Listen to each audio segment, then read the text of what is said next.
హరీష్ రావుకు మంత్రి సీతక్క కౌంటర్ ఇచ్చారు. కేబినెట్లో రాద్ధాంతం జరిగిందని హరీష్ నిరూపించగలరా అని ప్రశ్నించారామె. ప్రజా సమస్యలపై తప్ప ఎలాంటి చర్చలు జరగలేదన్నారు. గన్ కల్చర్ తెచ్చిందే బీఆర్ఎస్ పార్టీ అన్నారు సీతక్క. రోడ్లపై అడ్వకేట్లను చంపింది బీఆర్ఎస్ పార్టీని అని మండిపడ్డారు మంత్రి సీతక్క. దండుపాల్యం, దండుకున్నపాల్యం, గన్ కల్చర్ అంతా కూడా బీఆర్ఎస్ హయాంలో బీఆర్ఎస్ ప్రభుత్వంలో జరిగింది.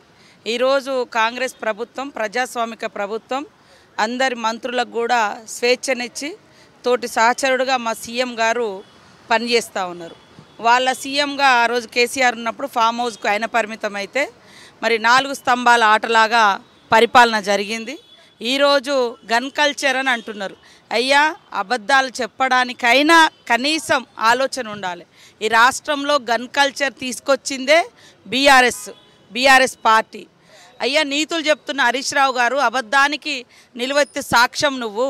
ఇవాళ సిద్దిపేట సబ్ రిజిస్ట్రార్ కార్యాలయంలో మీ హయాంలో మరి గన్నులు చూపి 45 లక్షలు ఎత్తుకుపోయిన కల్చర్ మీ ప్రభుత్వంలో ఆనాడు జరిగినటువంటి గన్ కల్చర్. అట్లా రోడ్ల మీదనే 2 అడ్వకేట్ దంపతులను హత్య చేసి అత్యంత నిస్సిగ్గుగా ఈ రాష్ట్రంలో మరి రక్షణ లేదు అని చూపించుకున్న ప్రభుత్వం ఆనాడు కేసీఆర్ ప్రభుత్వం. ఇది మీ గన్ కల్చర్. ఈరోజు మాది ప్రజాప్రభుత్వంలో ప్రజలు స్వేచ్ఛగా ఉన్నారు.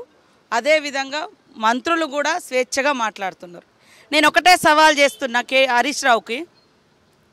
నేను ఎప్పుడు నా కుటుంబ సభ్యులను లాగలే, కానీ ఈరోజు నా తల్లిదండ్రుల మీద నేను ప్రమాణం చేసి చెప్పగలుగుతా. నిన్న క్యాబినెట్లో ఒక్కటంటే ఒక్కటి వ్యక్తిగత విమర్శలు కానీ, వ్యక్తిగత ప్రయోజనాల గురించి కానీ, వ్యక్తుల గురించి కానీ చర్చ జరగలేదని నేను చెప్పగలుగుతా.